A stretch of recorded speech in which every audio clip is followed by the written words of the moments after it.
All right, coming into the grandstand area right now, leading the parade, Auburn's finest, it's the Auburn Police Department.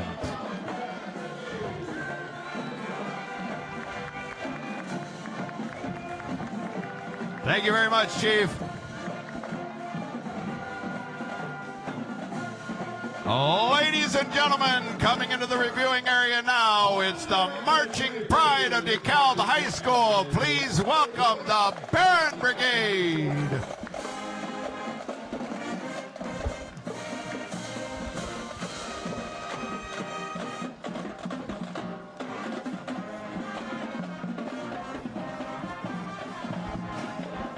Under the direction of Terry Fisher, this marching band is one of the great things about DeKalb High School.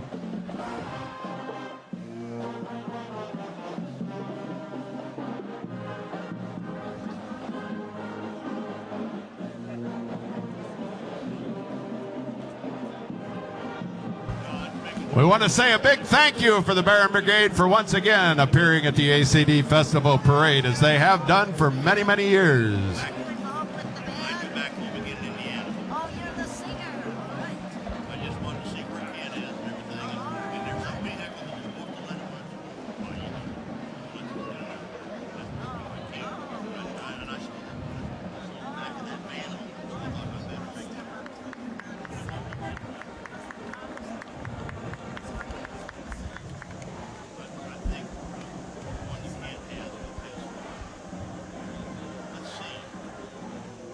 All right, we want to welcome the Grand Marshal today. This is a U.S. Army Ranger who is in Black Hawk Down. He wants to emphasize that today he's not just wants this to be about him, but this is about all people currently serving everywhere in the United States, keeping our country safe in the military, and also representing all the veterans who have had anything to do with the great way that they keep our country safe from harm, not only here, but all over the great states. Our U.S. Army Rangers, the Grand Marshal of the parade today.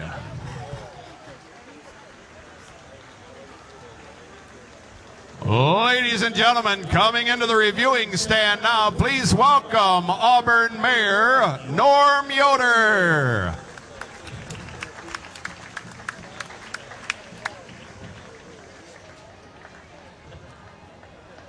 Mr. Yoder's been the mayor of this town for a good many years and able to represent us all over the United States at the ACD Festival and all the other great things that happen here in Auburn, Indiana. The next person coming into the reviewing stand today, our state senator, Mr. Dennis Cruz. Please give him a big round of applause.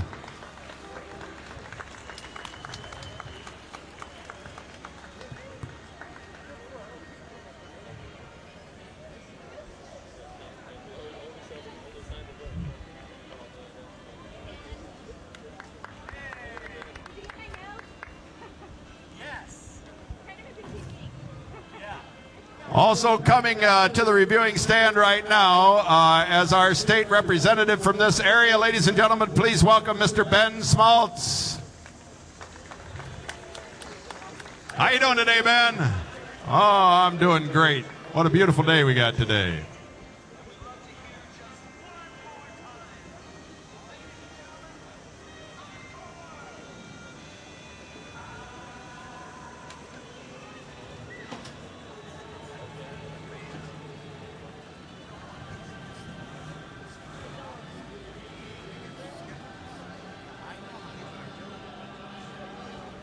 Please welcome from Wayne TV. We got our Wayne TV anchors here today.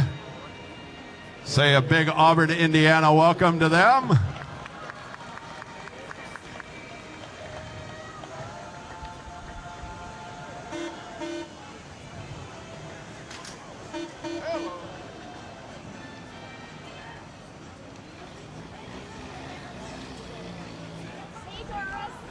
All right, ladies and gentlemen. This is Doris Johnson and Ruth Randinelli. So Delmar Johnson and Jack Randinelli were so instrumental in making sure that the ACD Festival happened. Unfortunately, those two gentlemen passed away.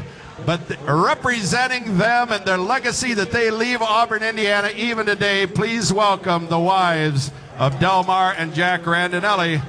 It's Doris Johnson and Ruth Randinelli. Thank you so much, ladies, for being with us today. What a great thing your husbands did for this city.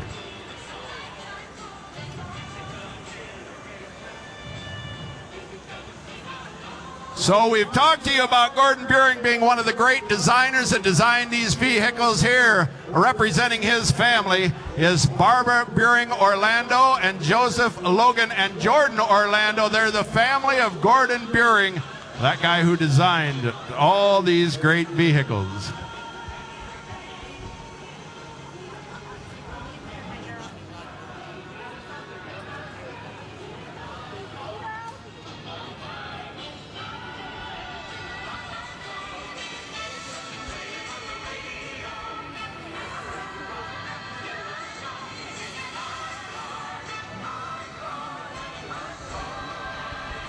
Just following in this other court is Jordan Orlando, also part of the Gordon Buehring family.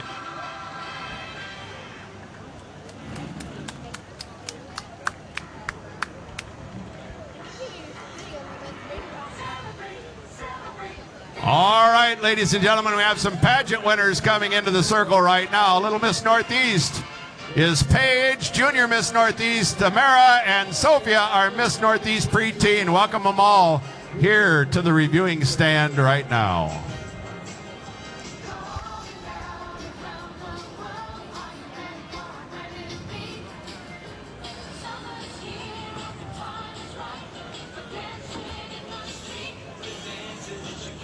It's only going to be a short pickle shower. It's not going to be much, so don't worry. Thank you, ladies, for coming through.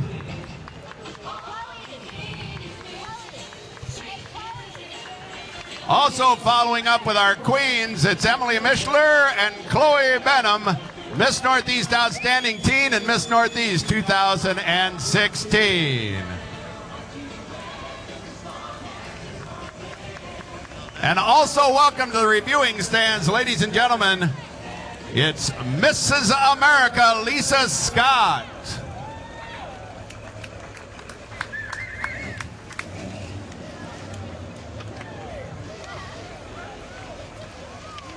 Coming across the reviewing area now, also from DeKalb High School, let's please welcome, it's the Classic Connection.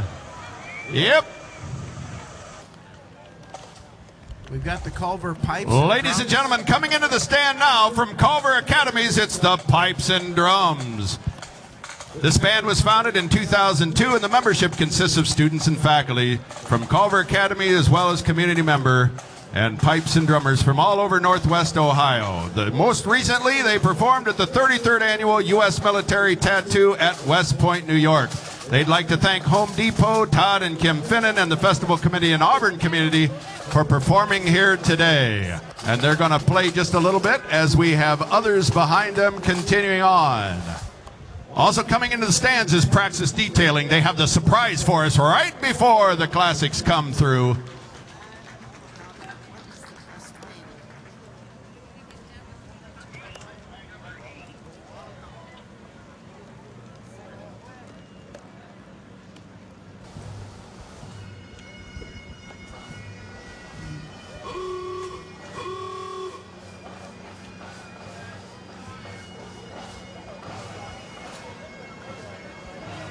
Thank you, Mr. Fribley, and here we go with the Auburn's Accords and the Duesenbergs. Thank you to Praxis and Culver. You can continue to play now. We're turning it over to the Auburn Court Duesenberg Car Club.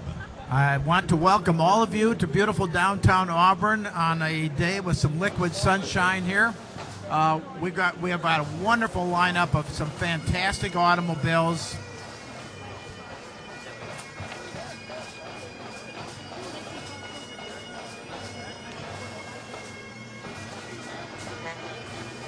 President Joel Givner, all the way from New Jersey, the president of the Auburn Court Duesenberg Club in a 1927 Auburn. We have Peter Hummel in a 1936 Cord owned by Bill Hummel. This is the grandson of E.L. Cord, and we also have two great-grandsons of E.L. Cord. Guys, give them a hand. We're really delighted to have members of the Cord family here. They're very supportive of our Auburn Cord Duesenberg Festival. These automobiles you're seeing today would not have happened were it not for the great industrialist E.L. Cord. These are grandchildren and great-grandchildren of Mr. Cord are with us today. We're delighted to have all of you here. The first official we've got coming through is Tom Lee. Tom, give him a wave. He's a board member and a past president of the Auburn Cord Duesenberg Club. He just finished the Auburn tour with this beautiful Auburn. Wonderful car.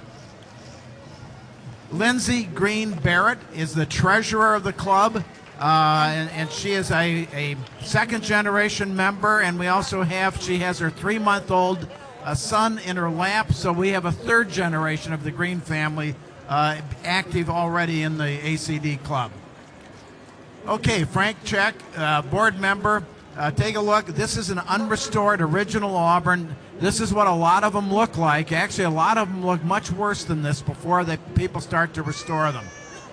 We're going to be seeing Auburn's first. The Auburn Cord Duesenberg Company, Auburn was their, I would call it a lower medium priced car. It was their entry level car for this corporation. And here's Look at this beautiful car. Vince Petritella, 35 Auburn Supercharged Cabriolet. Supercharged Cabriolet, Barb Petritella from New Jersey. This is a replica of the Auburn dual cowl Phaeton and driver Doug Prey from Broken Arrow, Oklahoma. Okay, we've got Dean Cruz in the back seat. Hi, Dean. How you doing today? Yeah, okay, you're looking good. And the Prey family, this is a family that really saved a lot of the parts for this company when the company finally went out of the service business in the 1950s. Craig Burkholm, 1935 Auburn sedan. Another board member. Whoa, take a look at this Auburn. 28 Auburn Boattail Speedster from Jack Harding from Ohio. Look at this absolutely gorgeous car. This is called a boat tail speedster, and if you see the car as it goes past, take a look at the rear end. It comes kind of like to a fish tail. These were called boat tails. This was very, very sporty, used for racing. Okay, we've got a color guard coming through here from the American Legion Riders. Welcome, guys.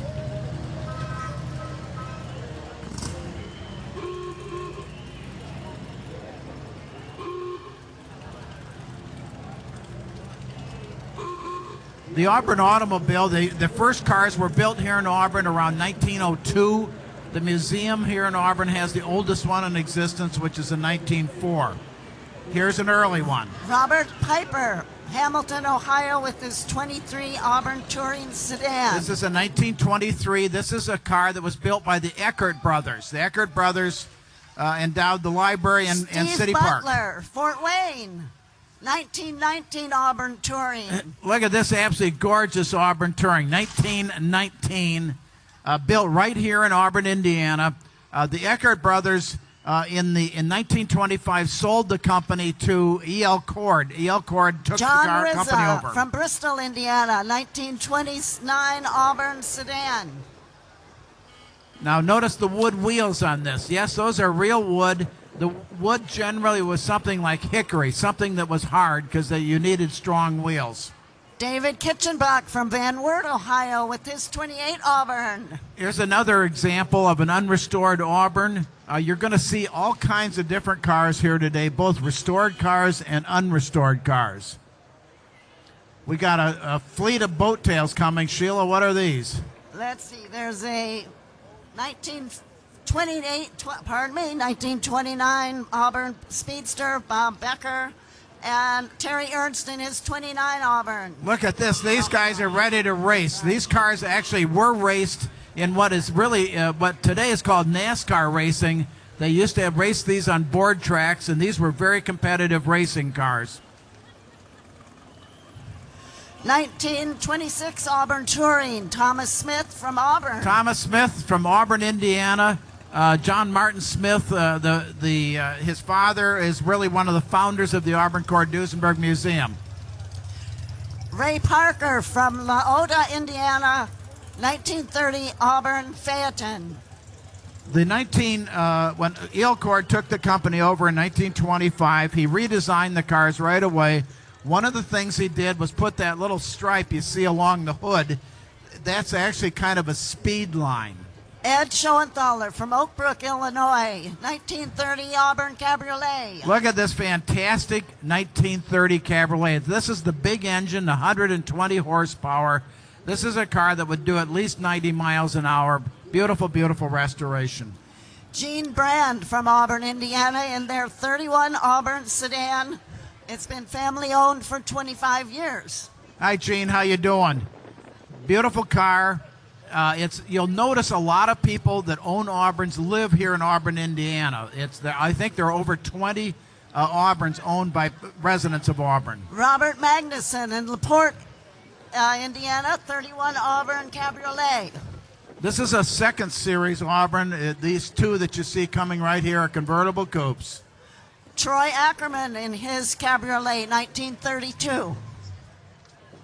These have straight 8 engines under the hood. They have around 100, these are around 120 horsepower.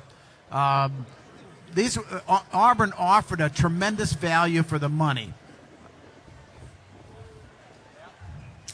Art Bollinger from Sylvania, Ohio, 1931 Auburn Speedster. Look at this beautiful Speedster. This is a second generation Speedster. You saw the red and black ones with a real pointed tail. Notice the tail's a little softer on this newer version. Andy LaRoe from Auburn, 1932 Auburn Brome. And it's a big 12-cylinder motor. Bob Rosenthal, Howell, Indiana, 1932 Cabriolet. That's a car that was one of the first place winners here 50 years ago, the black convertible that just went by. Sean Miller, Indianapolis, 32 Auburn Phaeton. Another big 12-cylinder. This is a 12-cylinder convertible sedan. Dave Yardy, Garrett, 32 Auburn Phaeton. You could get 6-cylinder, 8-cylinder, and 12-cylinder cars in 1932 from Auburn. Auburn tried to cover the entire gamut of really I'd call it the lower to medium price range. Here comes Jeff Doherty from Plymouth, Michigan, 32 Auburn Cabriolet. Notice the guy smiling in the rumble seat. The rumble seat is the seat that opens up in the back. They call them rumble seats because you hear the rumble of the exhaust. David Holland, 1932 Auburn Coupe. This is a business coupe which does not have a rumble seat in it. This is one that was designed for a salesman to use. Again, you'll notice wood wheels. You could get steel wheels, wire wheels, or wood wheels, depending upon what you wanted to pay for. And here comes Sid Meier from Auburn, and his 32 Auburn Brome. Another V12. The V12, you'll notice the hood on these cars is about 6 inches longer than the 8s to make room for that big 12-cylinder engine. It's almost a 400 cubic inch 12 with twin carbs. Donald Phillips, 32 Auburn Phaeton. Look at the gorgeous colors on this. You're going to see a lot of different colors on cars today. You could get any color under the rainbow as long as you wanted to pay for it.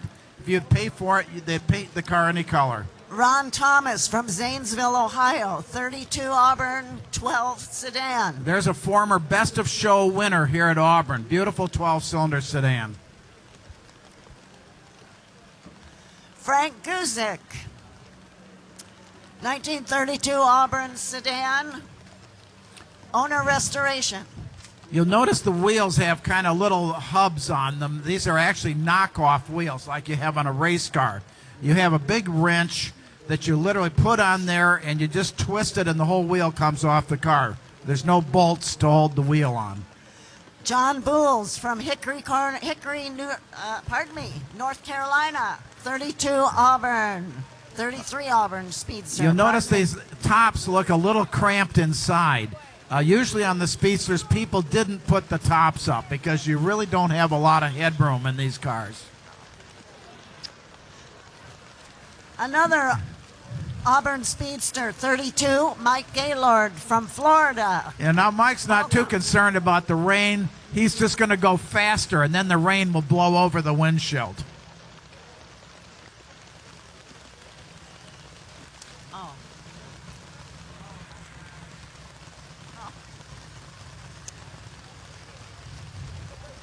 I mentioned at the very beginning of this, we're going to have a little liquid sunshine. It looks like we're going to have a little more liquid rather than sunshine.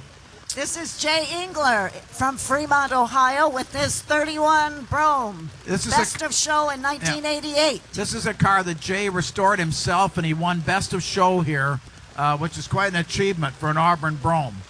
The lowest priced car that you could buy was the 2-passenger coupe. That's a 4-passenger coupe, which was also relatively low priced, under $1,000 when that car was new.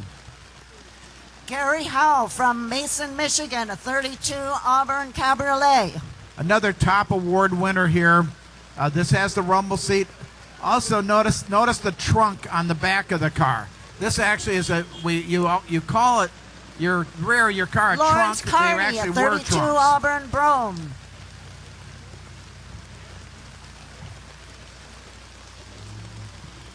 Mike Doobie from Ravinia, Ohio, 32 Auburn sedan.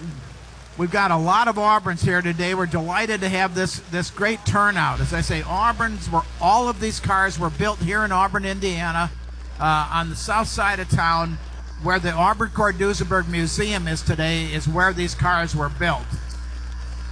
Don Butler, Auburn, Indiana, 1933 Auburn sedan. I think the Butler family has probably 10 Auburns among the members of the Butler family.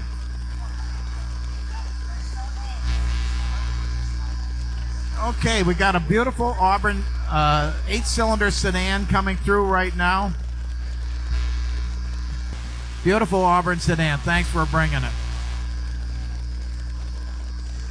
Mike Butler from Auburn, Indiana, another Butler, 1929 sedan. Here's the Butler family, more generations of the Butlers. This is another 3-generation family that has owned many, many Auburns.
I'm glad we've got some trees around here, folks.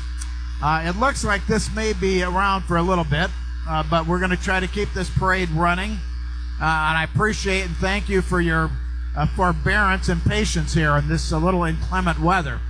Has it ever rained for the parade before?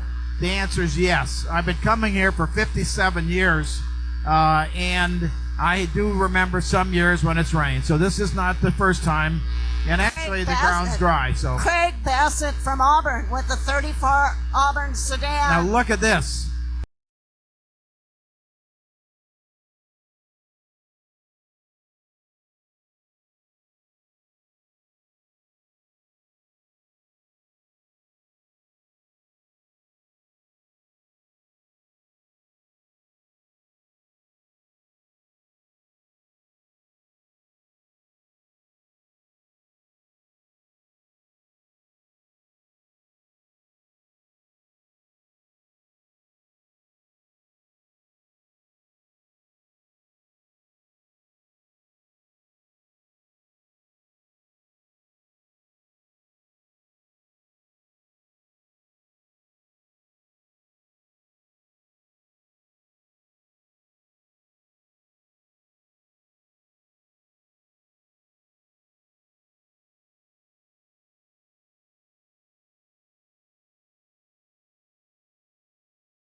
Look at the size of this umbrella. Bruce Beamers from Grand Rapids, Michigan, 34 Auburn Cabriolet.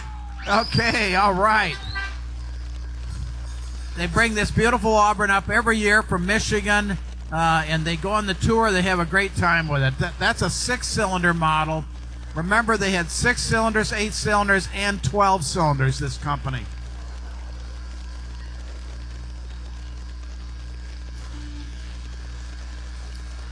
Ed Hellkamp from Walcottville, Indiana, 35 Auburn sedan.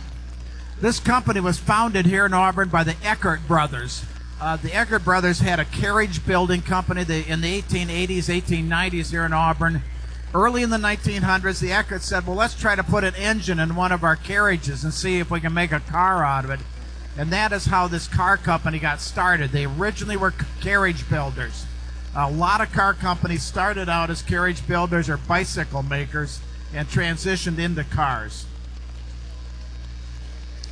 Richard Dove, Auburn, Indiana, a 1935 Phaeton. Another beautiful Auburn from Auburn, Indiana. This is an 851, which is a 1935. Oh my goodness, it's letting up a bit.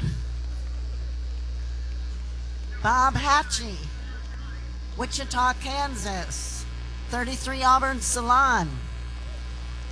This is actually a 36 supercharged, no problem. 36 supercharged car. You'll see the little sign on the hood that says supercharged. That means that underneath the hood is a supercharger. You can hear them. There's a little high whining noise that these engines make when the superchargers are engaged. They're a centrifugal supercharger that runs about 5 times engine speed. And here comes Robert Hatchie from Wichita, Kansas, 33 Auburn Salon. Another rare Salon Auburn. The Salons, well, notice the kind of the bow tie bumper.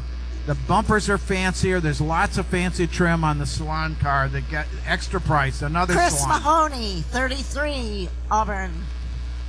Whoa, take a look at this. Here's a 12-cylinder Salon. 35 Auburn. It's also in Auburn, Indiana. Here, look at this. There's the top of the line Auburn right there. It's a 12-cylinder Salon. It has stainless steel trim on the fenders, lots of stainless steel on the body. Very fancy car.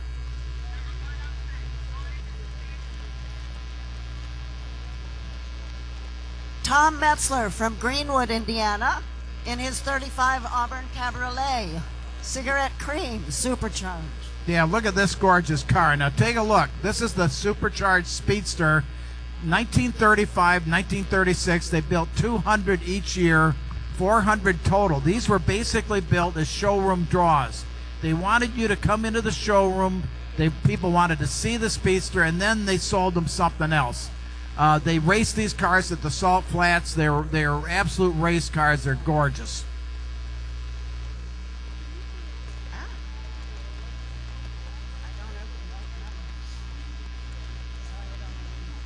Okay, we got another 1935-36 Auburn. This is an 8-cylinder. Again, rumble seat.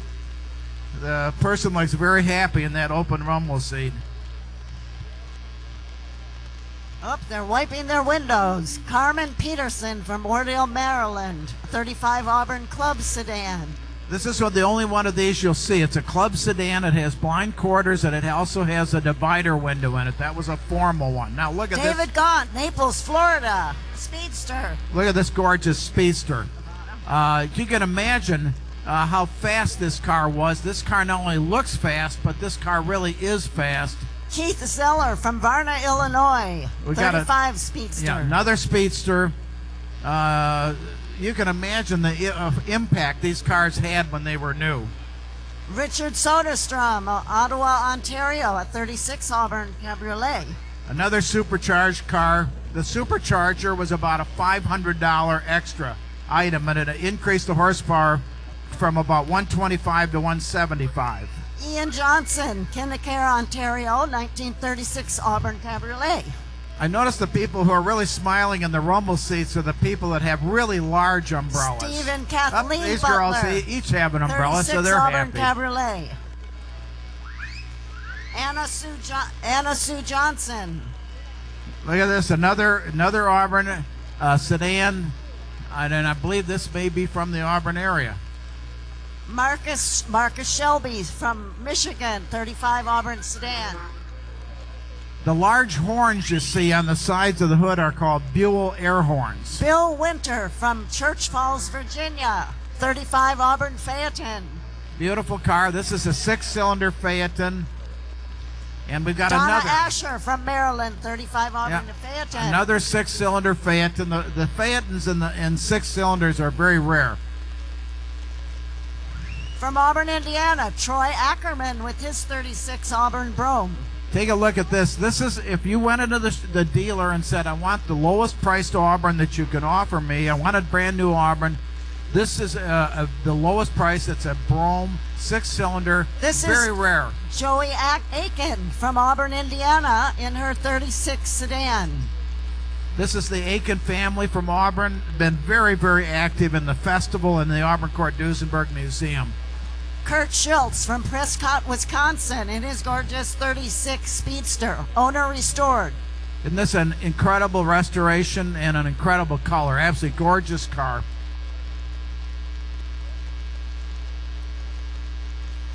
John Marinus from Cincinnati, Ohio is bringing his 35 Auburn Phaeton. 35 Phaeton, beautiful car. As I mentioned, the Auburn Auto Company started here in the early part of the 20th century. In 1925, they were in financial trouble, and this is when Mr. Cord lived in Chicago. He was a salesman for the Moon Automobile Company of St. Louis. He was a hotshot salesman. He was brought down to Auburn basically to try to turn this company around. Fred Pratt from Santa Maria, California with his 33 Auburn Phaeton. And Mr. Cord not only was able to turn the company around, but he was able to gain voting control of the company. And out of this control, he ended up developing the Auburn Cord Corporation, and the Duesenberg Automobile Company was brought in 1925. Okay, now the Cord L29s are coming.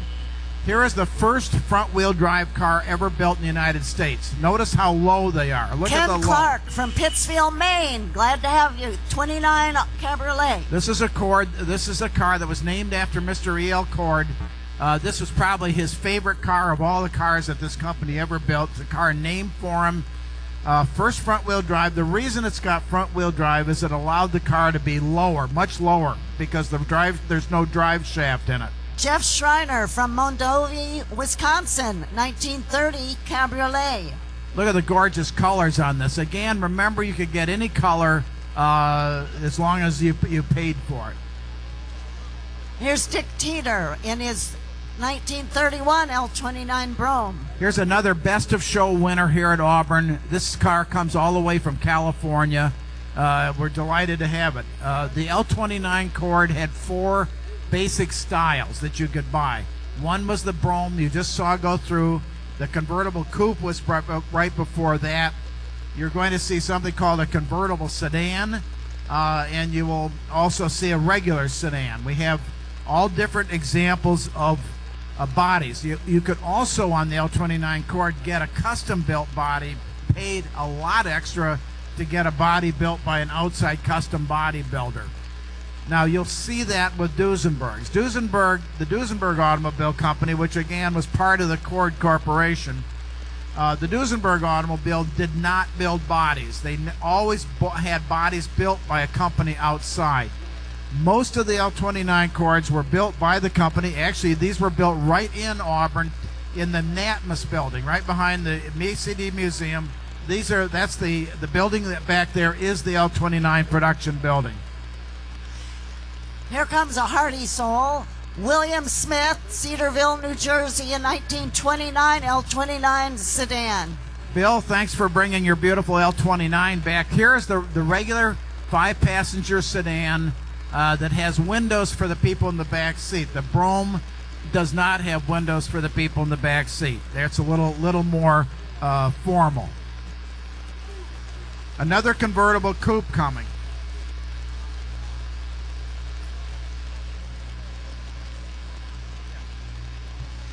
Jack Laughlin from Fort Wayne, Indiana, 1929. He's completed 5 Glidden tours with this car. L29s are a very interesting car to drive, but they're a little hot inside them due to the fact that the engine comes back into the through the firewall. This is Bruce Hansen in the Cord 810-812, 1937 Cord supercharged custom Beverly. In 1936, Cord had a completely new model came out called the 810 and the 812. These were designed by Gordon Burig. Gordon Burig was the master designer for Auburn Cord and Duesenberg Company. These are considered Mr. Cord, or I'm sorry, Dale Martin from Midland, Michigan, 1936 Westchester. These are really the Burig masterpieces. Now take a look at this one. This, at least you can see, this is a car that's actually running under its own power. Pat That's Leahy. great. Yeah, Pat Leahy. 37 custom Beverly. Now you'll notice some of these cars have exhaust Bill pipes McLaughlin, coming out Toronto, of the hood. Canada, 37 Cord Westchester. The exhaust pipes generally indicate that the car is supercharged. Again, you paid about $500 extra for a supercharger. Here's a beauty, Roger Van Bergen from Santa Rosa, California, 36 supercharged Phaeton. In the 1930s, it was considered very fashionable to have exhaust pipes coming out of the hood, and that meant a supercharged car. The 353, this is a Cord Westchester. This was the base car. It cost around $2,000 for the Westchester. Earl Benson from Cattonville, Maryland, 37 Palm Beach Tan Phaeton. Those are Buell air horns. The motto of Buell was you could hear them 3 miles at sea, 1 mile on the land. Okay, we got a Cord Westchester coming through right now. Again, this is the original design that Gordon Burig designed. The design was patented. You'll notice the car has disappearing headlights. It doesn't have a normal hood on the front. The reason, of course, this is a front-wheel drive car. You got disappearing headlights. You've got pontoon fenders. It's extremely streamlined. This is what you call a really truly classic design. That was Alan Light from Pennsylvania, 36 Cord Phaeton. Okay, and we got another Auburn speedster. He got caught up with the cords here today, but glad you've hung in there. This is Mike.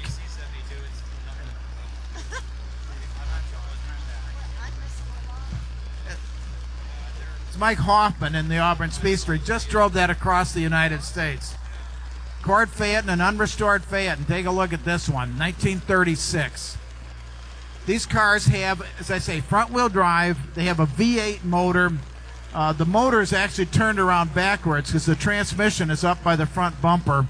The transmission and the differential are by the front bumper on these cars, again, because of the front-wheel drive.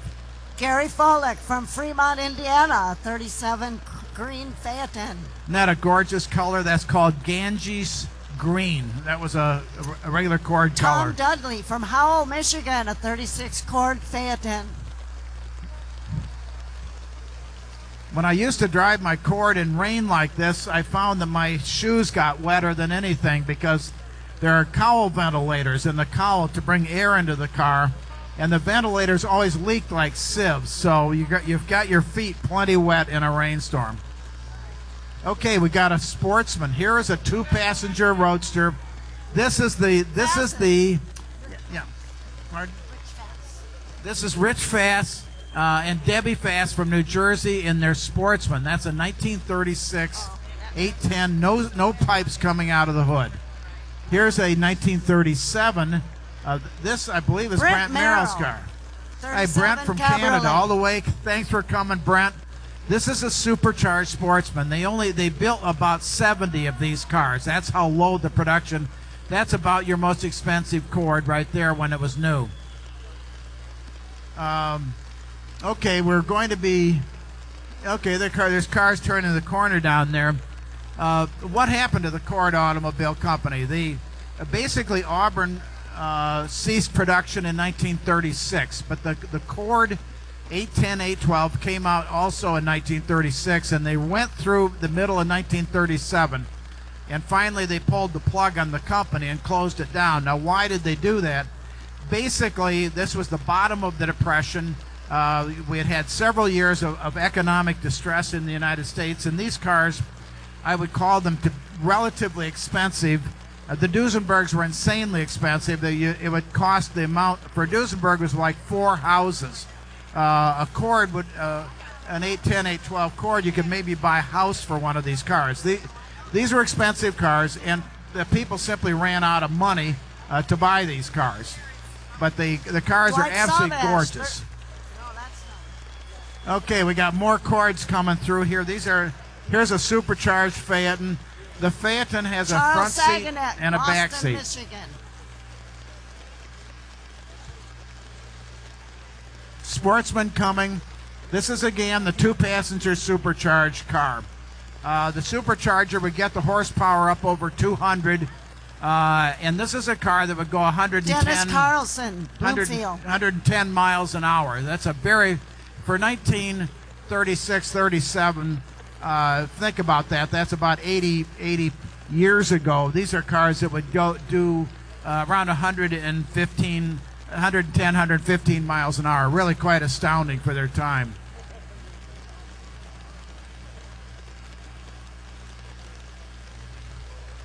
Curiously enough, some of the Cord Corporation at one time or another embraced 85 different companies. Most of the companies that were owned by the Cord Corporation were transportation related. They owned the shipyards in Brooklyn. They owned the American Locomotive Works. Mr. Cord was the founder of American Airlines. He was a supplier of locomotives for railroads. He was involved in all different phases of transportation. When the Auburn Automobile Company shut down, it didn't mean all these other companies shut down. They didn't shut down at all. They kept going on. Today, of course, American Airlines is still around, and that was originally American Airways when Mr. Cord started it. Now, why did he start an airline? Well, the reason he started an airline is that he had an airplane factory building Stinson aircrafts. Guess what kind of motors they used? Lycoming motors, and Lycoming was a division of the Cord Corporation. So he would tie in all of these, supplying engines for his airplanes. He would then sell airplanes to his airline, which was American. This is really called a huge conglomerate, and it all interrelated. There was all reasons for all of these different aspects of the Cord Corporation. It's a fascinating history. Mr. Cord was a fascinating man. One of the great industrialists, one of the great visionaries of the 20th century. And I think today we're celebrating the cars that came out of the Cord Corporation. The Cord Corporation itself, when Mr. Cord in 1925 bought Duesenberg, and we're going to be seeing the Duesenbergs here shortly. Duesenberg was a manufacturer in Indianapolis. They manufactured a very high-end automobile called the Model A Duesenberg, and they also built Indianapolis race cars. The Duesenberg's reputation was based on Indianapolis racers. They won Le Mans with a Duesenberg. The Le Mans race, first time an American car ever won at Le Mans, France. That's a Duesenberg. And they also won Indianapolis 3 times. So they had a great racing history, this corporation. And when they built the automobiles, they incorporated a lot of the racing technology into the cars. Now we've got unrestored cars coming through here. This is the first one coming through. It's the Klingler family. This is a car that I actually used to own, and I was just chatting with them today about their beautiful sportsman. I owned this car 30 years ago and sold it to them, and they've got it running beautifully and are really enjoying it. It's an unrestored car.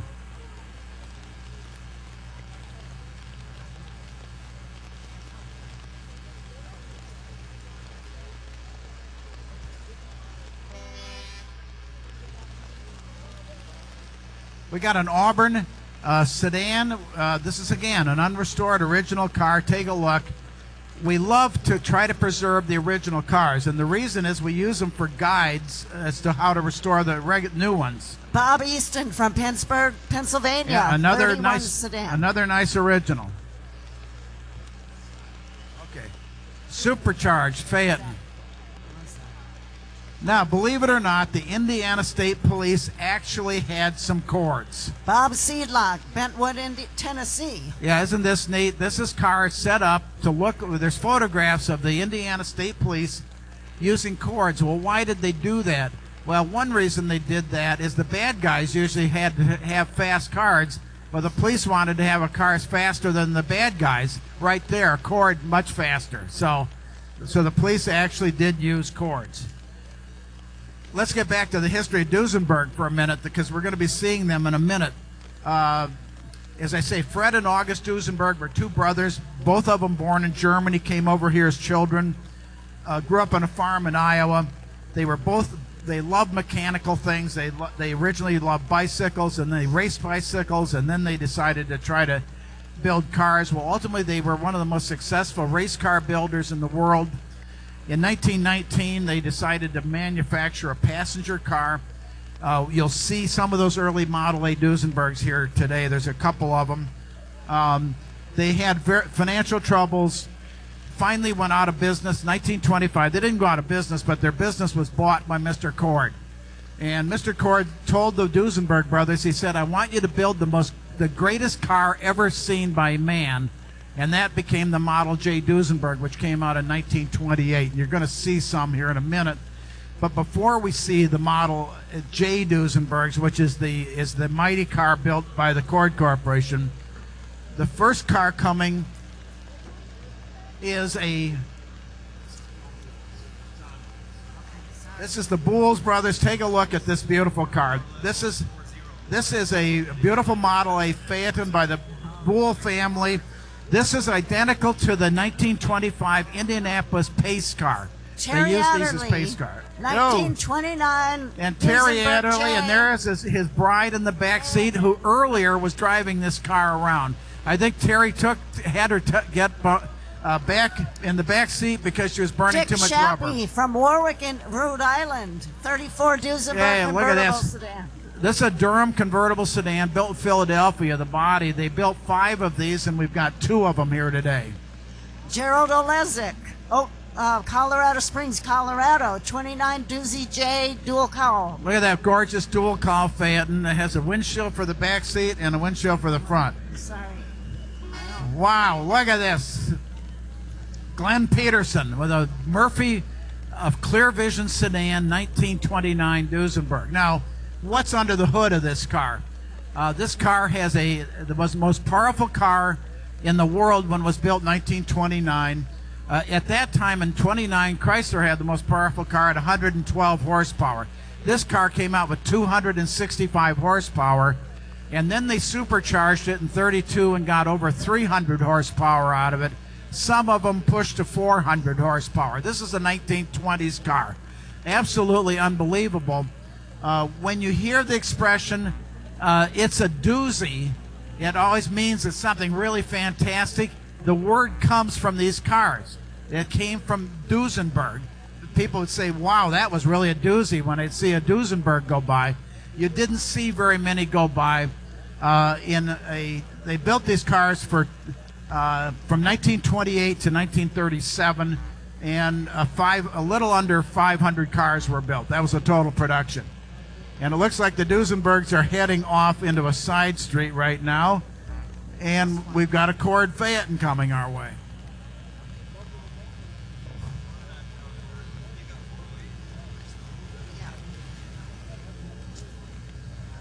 Hang on, folks. We got a Cord Phaeton. Oh boy, we got another big supercharged Duesenberg coming through here. Right here, we got a beautiful Cord Sportsman. This is our past chief judge here, right here. This is a car he drives every year from Oklahoma. I think that's made 25 trips to Auburn, back and forth. Now, look at this Duesenberg. Jim Schneck, a Riviera, supercharged Riviera Phaeton. What a great car, Jim. Beautiful car. Original interior still in the car, all original. Dwight Beautiful. That was Schobach. a show car. Okay, we have 29 Duesenberg. we got these great cars from Dwight Schwalbach. Schwalbach from Suffolk, Virginia. A Murphy Roadster in front, and this is a LeGrand dual cowl Phaeton behind it. LeGrand is a company that was owned by Central Manufacturing, part of the Duesenberg company. Murphy was a body company in Pasadena, California. Jack Dunning from Cambridge, Ohio is 31. This is a big Willoughby limousine. Look at the size of this car. Big limousine. Okay, we got Bill Dreiss coming through with this beautiful Duesenberg town car. This is a Durham-bodied car that he worked on. He restored this car himself. He brought it here for years with no body on it. And now it's here. Tom Quick, 29 Duesenberg sedan. And now look at this. This body is leather. That car has a leather body on it. This was built by Wayman. It was considered a way to make the car faster because leather is much lighter than metal. Didn't hold up real well, but... Bill Parfett from Hickory Corners, Hey, Bill, Michigan. how you doing? Look at this 32. gorgeous Murphy. This is a one-of-a-kind 32 Murphy Victoria. convertible. Long wheelbase, limousine chassis with this 4-passenger sporty body. This is also Bill Parfett. This is an SJ supercharged. This is known as the Noble Duesenberg. This car only has 13,000 original miles on it. Mr. Parfett purchased it from the original owner's family. That's probably one of the lowest mileage Duesenbergs in the world, right there. It's also one of the rarest, the only supercharged SJN ever built.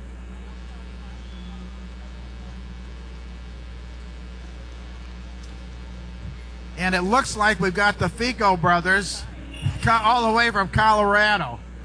And it looks like you guys are staying dry in there. This is a LeBaron bodied, built in Detroit. This is a LeBaron dual cowl Phaeton. Wonderful car. This car was sold originally new in Canada.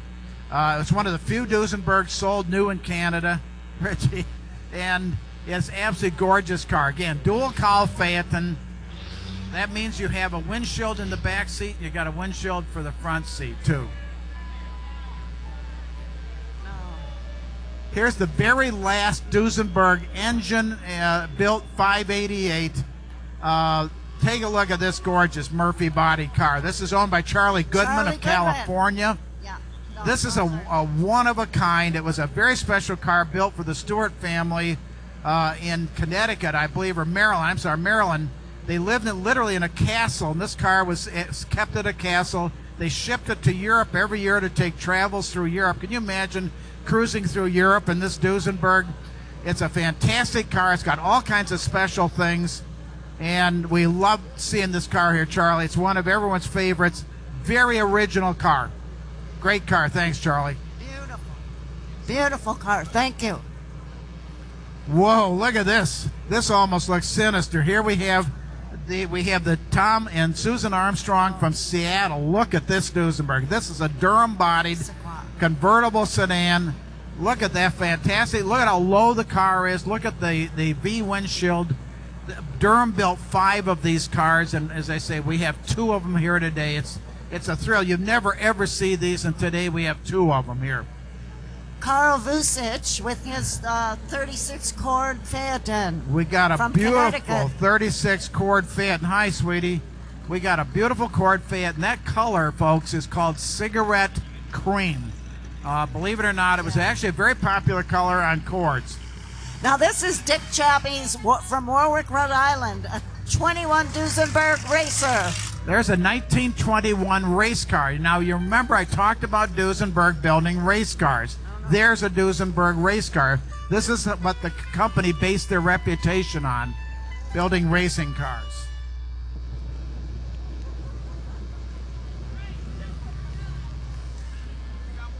Okay, we have a group car. 507.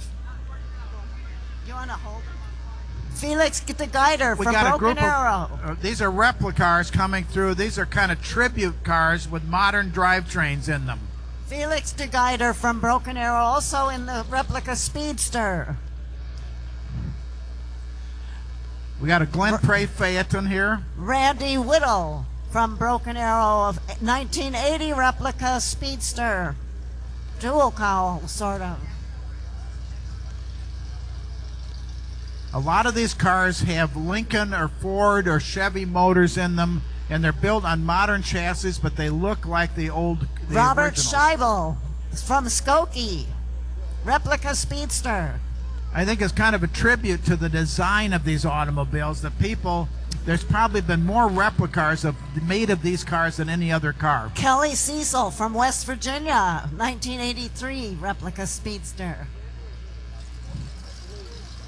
Patricia Ballard from Wyandotte, Michigan, built in 77. Speedster. You'll notice that these cars are a little lower than the originals. They're lower because they have a modern chassis and drivetrain in them. Jerry Holton from Hamilton, Indiana, Speedster. This is a Glen Prairie Cord. Felix de Guyter from Broken Arrow, Oklahoma. This is a Cord replica built by Glen Prairie in Oklahoma. Now we're going to be, hang with us, folks. We want to say a big thank you to the Auburn Court Duesenberg Car Club for bringing their cars down, and the gentleman and lady who were announcing all these cars are coming through. We have a special first year thing this year. Here is the Dream Makers automotive truck and trailer, and behind them are following the fantastic lineup of exotic cars. These range from Lamborghinis, Ferraris, Bentleys, Audis, Jaguars, Corvettes, and more. And these cars will be down around the courthouse square until 11 o'clock tonight. So while the ACD cars will leave about 5, these cars are going to stay all the way through about 11 o'clock tonight. But hang with us, where you're going to see the Great Norman Meteor race cars coming through. The car that set all kinds of world speed records, many of the records held for about 25, 30 years.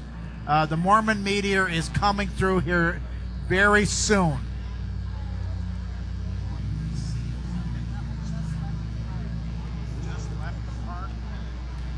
Yeah. In the meantime, we have a mixture here of replicas and exotic cars.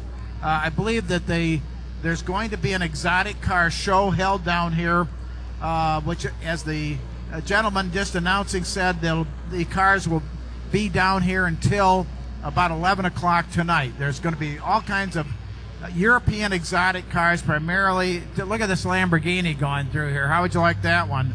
Whoop, look at this. Yeah, take a look at this Lamborghini. This is what you call not real subtle. I think the police, if they saw you in that car, would be a little concerned. We've got a Bentley Continental coming through. This has a Swiss body by Grauber. Very rare car, Grauber convertible. They built probably only 4 or 5 of those. NSX, Acura NSX.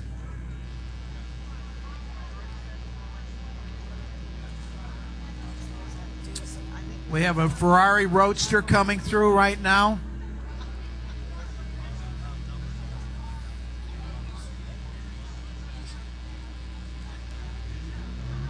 These Audis are really something. This is this 8 special model with carbon fiber. That's Audi's most exotic automobile. And then we've got one of the big top of the line V12 bi-turbo. That means twin turbo AMG Mercedes coming through. Ferrari, beautiful Ferrari. This is a California. That is a retractable hardtop. It becomes a roadster. Okay, I'm stumped on that one, folks. McLaren, and we have a Z06 Corvette from the mid-2000s. Boy, oh boy, just take a look at these cars coming through here. We got lots of them. We got another Lamborghini. Audi, big Audi coupe.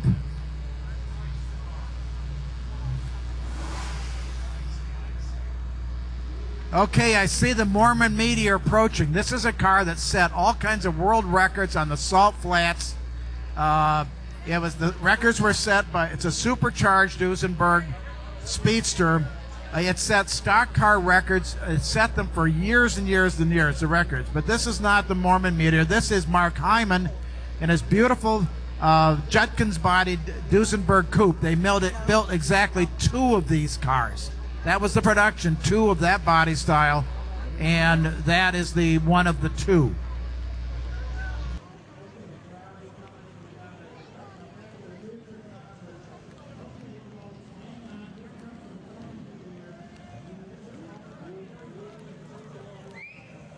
Okay, Ferrari's coming. We've got a Back to the Future car, but okay, folks, hang on. Here comes the Mormon Meteor. This is owned by Harry Yagi of Cincinnati, Ohio. This is a 400 horsepower Duesenberg. It is one of the greatest record breakers in the history of the American cars. Record-setting car. Look at this. Listen to the exhaust on that 400 horsepower Duesenberg. What a wonderful way for us to end this show here.